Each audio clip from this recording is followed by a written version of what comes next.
Hey there, welcome to the second episode of the Awakening 3D model. In the last episode, we covered the basics you need to know before adding bones. We explored mesh placement and said it should be placed right in the center of the scene. We mentioned that the orientation of the model needs to face the front view, and in Blender, the front view aligns with -y. We talked about the importance of naming things properly. We also started merging parts that move together to make them act as one unit, and we gave each section a name. In the final step, we analyzed the character to understand how it should move. And now, it's time to dive into the exciting part, adding bones.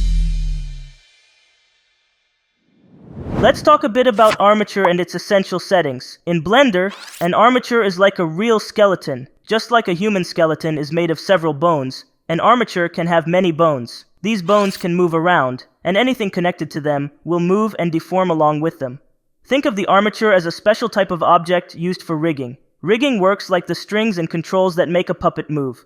Armatures borrow many ideas from real-world skeletons. To get a better idea, let's create an armature. Switch to front view by pressing numpad 1. Then press Shift-A to open the Add menu and select Armature.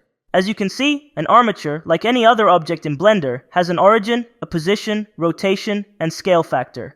Each armature works in 3 interaction modes: Object Mode, Edit Mode, and Pose Mode. Edit Mode is where you can adjust individual bones and add new ones if needed. This mode is for setting up the structure of the armature. Object Mode allows you to move the entire armature as one object. Any animation you do in Object Mode affects the whole armature as one unit. Pose Mode is where 2 key actions happen, adding constraints to control how bones move, animating the armature to bring it to life. We can control and move different parts of an object exactly how we want. Since armatures are designed for posing, whether for static scenes or animations, they have a special state called rest position. This is like the default shape of the armature, showing the original position, rotation, and scale of the bone set in edit mode. In edit mode, the armature always stays in the rest position, but in object mode and pose mode, it usually shows the current pose, unless you activate the rest position button in the armature panel. In Blender, there are 5 different types of bones, each with its own unique properties: octahedral, stick, B-bone, envelope, wire. We don't need to understand all of them right now. We'll explore each type as we need them throughout the course.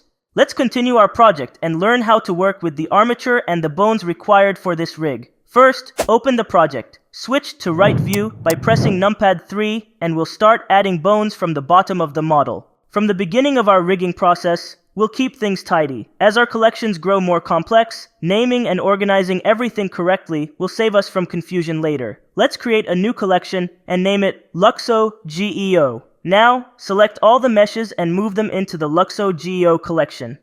We need a bone to control the base of our model. Select the base, press Shift-S, and choose Cursor to Selected to place the 3D cursor there. Now press Shift-A and select Armature. A new armature has been created with a default octahedral bone. Every new bone we add will now become part of this armature. Let's rename the armature to Luxo Rig. In Object Mode, press F2 to rename the armature object. To keep things consistent, we'll also rename the armature data to Luxo Rig. It's best to keep our armature in its own collection. Let's create a new collection, name it Luxo Rig, and move the armature into this collection. We created a bone to control the base, so let's go to Edit Mode to change its name to Base. Setting proper names early on keeps things organized. A bone in Blender has 3 main parts: tail, head, and body. In Blender, we refer to all of these as a single bone. The pivot point of a bone is located at the head. Every bone has its own axis that determine its orientation within the armature. It's crucial to ensure that the y-axis runs along the length of the bone. The X and Z axes are affected by the bone roll, which we'll explore more in detail later. There are several ways to switch between modes. From the Mode menu, click on the menu at the top left corner to choose between Object, Edit, or Pose mode. Press Tab to enter Edit mode from any other mode.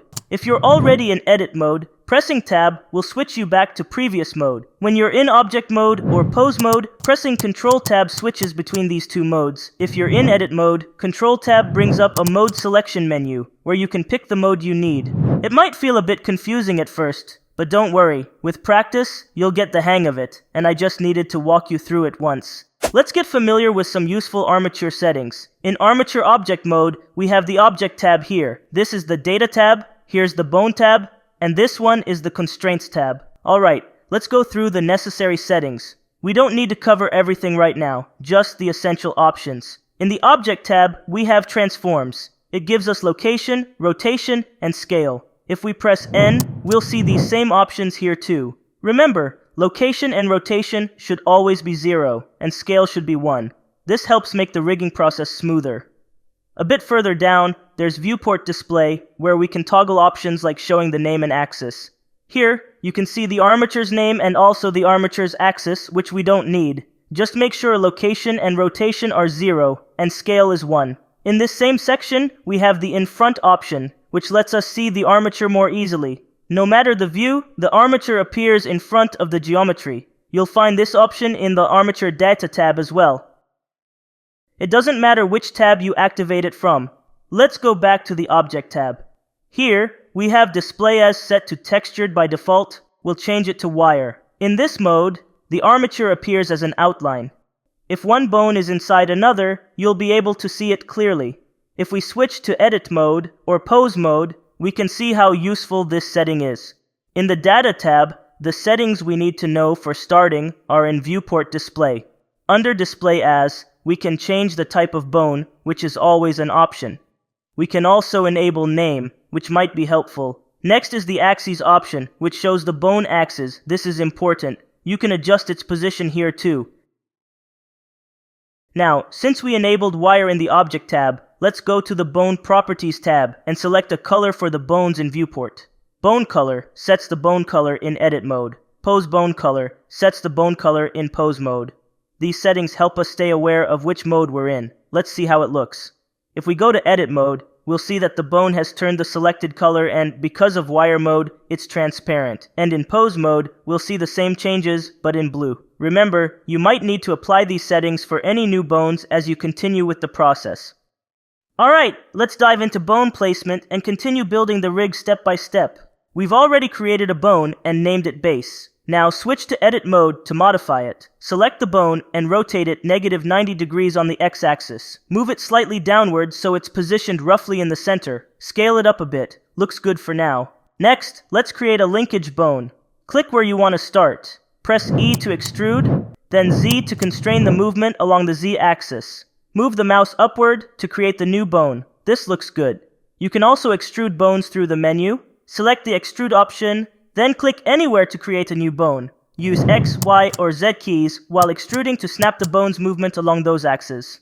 You might notice the tail of the bone isn't aligned with the pin. It needs to be in the same spot for the rig to function properly. Since the bone is positioned vertically, we don't need to move it. Instead, we'll adjust the pin. Switch to Object mode and select the relevant part. Use Tab to enter Edit mode. Select a point on both sides of the pin to ensure they're aligned in the middle. Press Shift-S, cursor to selected to move the cursor there. Go back to Object mode and select the upper sections. Make sure the linkage isn't selected. Right-click, Set Origin, Origin to 3D Cursor. Switch back to Armature's Edit mode. Select the tail of the bone, press Shift-S, cursor to selected to align it. Go back to Object mode, select the upper part again, and press Shift-S, selected to cursor. Perfect. Now let's keep going with the rest of the bones. Switch back to Edit mode, select the bone, press F2, and rename it to Linkage. Click again, press E to extrude, and move it to the next position. Repeat the extrusion process as needed to build the structure. Keep in mind, the bone positions don't have to be perfect for now. We'll refine them later. Since this is a hard surface object, each section will get its own bone to control it, as no part will bend or flex. We added this bone to control the elbow. Next, for the back arm, we just need to create a bone from this point to this point. To do that, press Shift-A to add a bone and move it to this spot. Move its tail near this point. Important note, if we create a bone in Edit mode using Shift-A, it becomes a part of the same armature we are already working on. But if we press Shift-A in Object mode and select Armature, it creates a new armature. Alright, let's continue by selecting this section. Press E and extend it to here. Now for the neck, we add another bone using Shift plus A and move it to this point. We'll add one more bone along this line to control the shade and lamp. Now, it's time to name the bones and move them to the right positions. The head of each bone needs to be exactly at the point where the transforms will happen. Let's start from the bottom. To make things easier, I'll temporarily turn off axes in the object data panel. The base and linkage are already in the correct places. Let's rename this part to fork block. Since this bone was extruded from the linkage's tail, it's already in the right point. Now, let's move to the next part. We'll call this one sidearm, since it's going to control the entire section. The head of this bone needs to be at the center of this axis.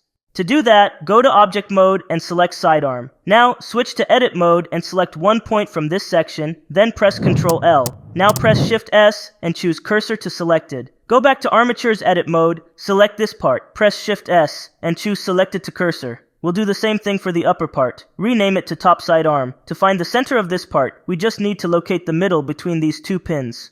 Go to Object Mode and select Top Sidearm. Now select one point from each pin. Press Ctrl L to select all connected points. Then, Cursor to Selected. Switch to Armature's Edit Mode, select the part, press Shift S, and choose Selected to Cursor. Repeat this process for the rest of the parts.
To place the shade correctly, we need to make sure the neck bone stays aligned with its axis. Select these points, move the cursor to this section, and manually move the bone to the point, only moving along the Z-axis.